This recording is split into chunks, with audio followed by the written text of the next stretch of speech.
রাইকিন হচ্ছে 90 টাকা। লালগুলো এই ইয়েলোটা লালটা বেশি ওটাই তো ফাঁকা হয়ে গেছে। লাল এই কটা এখানে আছে নাকি? হ্যাঁ ওই কটাই। তাও একটা প্যাকেট কি বলবো? রাইকিন 90 টাকা। এখন আসেনি। ভালো আছে গো কালার। লাল একটা আমাকে দাও। ভালো কালার। নাও নাও।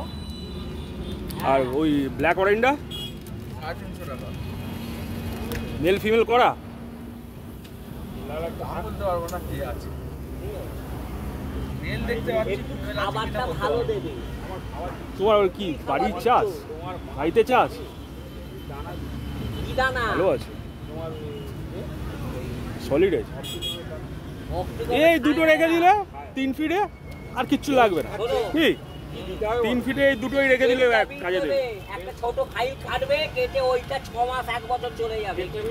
হ্যাঁ দেবে দেখো আরো 350 টাকা। শশা খেয়ে কি করো? শশা খেয়ে 350 তো? মুরগির মাংস খাচ্ছে, চিকেন খাচ্ছে। তারপরে কি হলো বলো তো?